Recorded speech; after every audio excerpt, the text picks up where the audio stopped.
आगे बढ़ेंगे, हमारे साथ हकीम गालिब साहब मौजूद हैं। हकीम साहब, मैं एक्चुअली आपसे कल भी इस तरह मैंने खांसी का एक मसला शेयर किया था। मेरा आजकल बहुत ज़्यादा ड्राइनेस की बहुत बात हो रही है, आप लोग जिक्र कर रहे हो, आप लोग पढ़ते हैं, सब लोग हम बोलते हैं, एक खरखर सी हो रही थी। तो हमने कल हकीम साहब के साथ एक खरखर जो मुसलसल हो रही है, वेदर जो है ना वो अजीब सा है। एग्जैक्टली उन्होंने यही कहा, हो जाता है दिन में कुछ हो जाता है, उसकी वजह से काफी ड्राइनेस फील हो रही है। मुझे लग रहा था मैं ट्रैवल ज्यादा कर रही हूं, नहीं सबको ये हो रहा है, लेकिन हो रहा है, हम सबको ही हो रहा है। उस दिन मैं खड़खड़ करते हुए अंदर आई थी तो मुर्तजा भाई कह रहे क्या हुआ, नजर लग गई बहन को। मैंने कहा नहीं नजर क्या लगेगी, इंशाल्लाह नहीं लग गई होगी, लग गई होगी। अच्छा चलो, बरहक है नजरे बद, हाँ बरहक तो है, अल्लाह करे उतर जाए, उतर जाएगी, उतर जाए। दम करवा लिएगा नूर भाई से, आप उतर जाएगी इंशाल्लाह। सबसे दम करवाऊंगी माशाल्लाह, बहुत सारे लोग यहाँ पे आलिम हैं, हाफिज हैं माशाल्लाह, सबसे दम कराऊंगी मैं। लेकिन साथ साथ बात इसके कि कल हमने अगर हलक के हवाले से और एलर्जीज के हवाले से बात की, स्टमक हकीम साहब कल की छोटा सा वाक़या मुख्तसर आपसे बताऊंगी, फिर आप सवाल जवाब दीजिएगा। कल क्योंकि हमारे घर में जो खाना बना थोड़ा सा मसाले वाला था, तो मैं और मेरी भांजी के हस्बैंड हम मिर्चें नहीं खाते हैं, तो हम लोगों ने एक सिंपल सा चिकन चीज़ पिज़्ज़ा का एक स्लाइस खा लिया। हम लोगों को सारी रात सहरी के बाद भी एक हार्ट बर्न रहा, हालांकि पता नहीं क्यों रहा, हालांकि ज़्यादा तो खाया नहीं था। लेकिन क्या ये मुझे और उसी को हुआ या कोई ऐसा है कि वो भी खांसी और नज़ले की तरह कोई चीज़ बढ़ी हुई है पूरे माशरे में? वैसे आजकल बीमारियां कुछ आई हुई हैं जिसकी वजह से इस टाइप के इश्यूज डेवलप हो रहे हैं मैदे के हवाले से, जिसमें डायरिया, मोशंस की कैफियत बहुत ज़्यादा है। और अगर आपको 2 दिन से ज़्यादा मोशंस हो रहे हैं तो आप डॉक्टर को विजिट करें, वरना प्रॉब्लमेटिक हो सकता है, या खुदा न खास्ता जानलेवा भी हो सकता है आजकल जो इन्फेक्शन आया हुआ है। लेकिन जो नॉर्मली हम लोग अगर देखें तो हम लोग खुराक हमारी उस तरह की रूटीन नहीं है जो कि नॉर्मली हमारी एक नॉर्मल डेज में होती है। हुज़ूर अकरम सल्लल्लाहु अलैहि वसल्लम ने एक वक्त पे एक ग़िज़ा खाने को हमेशा तरजीह दी कि एक सालन हो या एक जो भी एक हम खा रहे हैं खुराक का जो निज़ाम हो वो एक डिश पर हो, जिसको हम वन डिश ही कहें, जैसे मिसाल के तौर पे।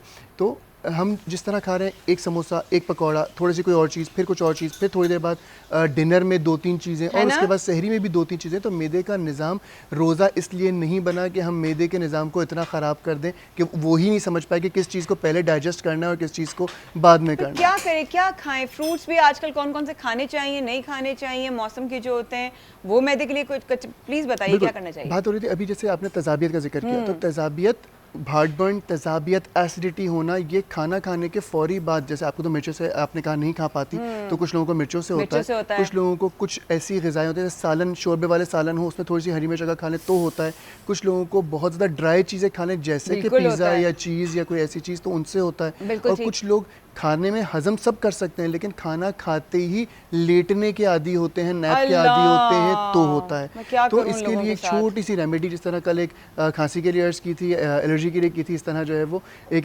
रेमेडी अर्ज़ कर देता हूँ जो कि घर में तमाम चीज़ें किचन में मौजूद हैं आपके। इसमें 1-1.5 गिलास तकरीबन पानी लेना है, 1.5 गिलास पानी लेना है, तकरीबन 2 से 3 इलायची के दाने, छोटी इलायची के दाने लेने हैं, आधा चाय का चमचा इसमें सौंफ ऐड कर लीजिए, इसमें 3 से 4 पत्तियाँ पुदीने की ऐड कर लीजिए, और इसमें 1 चुटकी मीठा सोडा ऐड कर लीजिए। ये चारों चीज़ों का मुरक्कब बना लें। जब एक सेकंड ये रिकॉर्ड कर लूँ, आपकी इतनी अच्छी बात है, मैं नहीं चाहती ये मिस करना, तो मैं ये चाहती हूँ कि आप, हाँ, इसमें सौंफ है आधा चाय का चमचा, पुदीने की 4 से 6 पत्तियाँ ले लीजिए, इलायची के 4 से 6 दाने ले लीजिए, और इसमें अदरक और ऐड कर लें तो और अच्छा हो जाएगा। और इसमें आखिर में मीठा सोडा ऐड कर दें, जिसको हम खाने का सोडा कहते हैं। और अदरक कितना? अदरक 1 इंच का टुकड़ा तकरीबन, 1 इंच का टुकड़ा। और इसको क्या इसको करना है? 1.5 गिलास पानी में पकाएं। जब पानी तकरीबन आधा रह जाए तो थोड़ा सा रूम टेम्परेचर पर लाने के बाद इसको कंज्यूम कर लें, तो ये इंडाइजेशन को भी बेहतर करेगा। जिन लोगों को मोशन हो चुके हैं या हो रहे हैं, उसमें एक पेट के एंजाइम जो खराब होते हैं उसमें बेहतरी लाएगा, एसिडिटी में बेहतरी लाएगा, और जो बर्ब्स आ रहे होते हैं, एक बदहजमी वाली कैफियत होती है, उसमें भी ये ग्रीन टी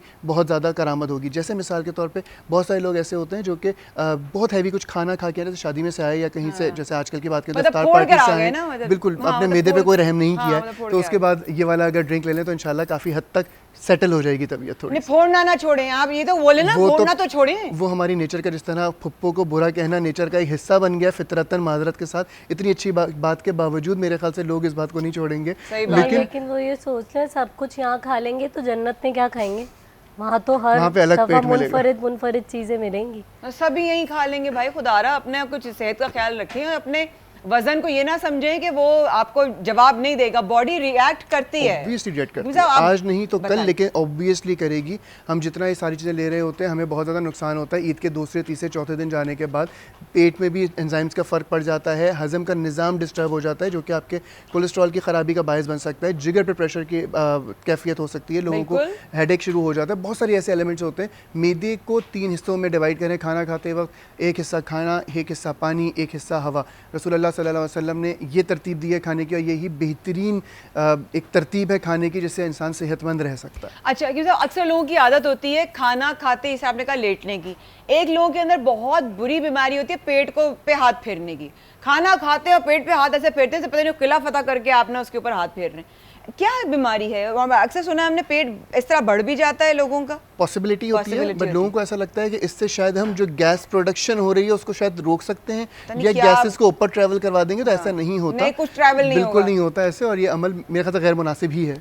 हाँ, काफी गैर मुनासिब है ना। काफी आई गैर होप मुनासिब है, जिनकी personal- समातों से personal टकराने के बातें लिए निकल है रही हैं ना। मेरे ख्याल से कुछ, हाँ, नहीं लेकिन नहीं, बिल्कुल बिल्कुल आपके अहाते में लोग बैठे हैं करीब करीब, जिनकी हरकतें हैं। तो मैं चाहती हूँ इनकी आदतें खत्म हो जाएं, क्योंकि वो करे। मुझे कहते हैं आपने इतना वजन कम कर लिया कैसी? मैंने कहा क्योंकि लाइफस्टाइल चेंज किया मैंने। सबसे ज़रूरी है, आपको कभी भी कोई भी चीज़ तरतीब देनी है अपनी ज़िंदगी में चेंज लाने के लिए, तो सबसे पहले आपको उस पर स्टिक रहना पड़ेगा और उस पर अमल करना पड़ेगा। ऐसा नहीं होगा कि 2 दिन मैं सोचूं कि मिसाल के तौर पर सिगरेट छोड़नी है, मैं 2 दिन तो छोड़ दूँ और तीसरे दिन दोबारा पीने शुरू कर दूँ, कभी भी ऐसा नहीं होगा। बिल्कुल बिल्कुल नहीं। नहीं बहुत जी, smart ये लग रहा है। अच्छा एक सेकंड, पहले दिन के मुकाबले में आज बताएं आपको ये कम लग रहे हैं कि नहीं? तो इसका मतलब जलाल साहब आप खाना बहुत अच्छा बनाते हैं, आपके साथ खाना पड़ेगा। खाना भी अच्छा बनाते हैं इन्होंने, मेरी जोरदार फोर्स पे फरमाइश भी नहीं, प्रेशर पर इन्होंने जिम जाना शुरू किया। कितने दिन? मैं थोड़ी बॉडी शॉडी बना रहा हूँ मैं भी। और अब ये वेट कम कर रहे हैं क्योंकि अच्छे खासे, ये मैं लास्ट जब हम लोगों ने जब मिले थे तो अच्छे खासे दुबले थे। फिर मैंने देखा, मैंने कहा अल्लाह मेरे भाई के कल्ले निकल आए हैं। तो वो कल्ले जब मैंने देखे ना तो मुझे एक्स्ट्रा बलून्स लगे, दो मतलब कॉलर से बाहर आ रहे थे ना। अभी तो तो अब जॉ देखिए लाइन कितना- आ गई है, अब अब तो दुबला जॉ लाइन नहीं, है, अब जॉ दुबले लाइन। अच्छे खासे हो गए। कैसा लग रहा है वजन कम करके? एक्टिव हो जाता है ना बंदा, एक्टिव वजन हो जाता करने है के ना? बाद थोड़ा एक्टिव हो जाता है।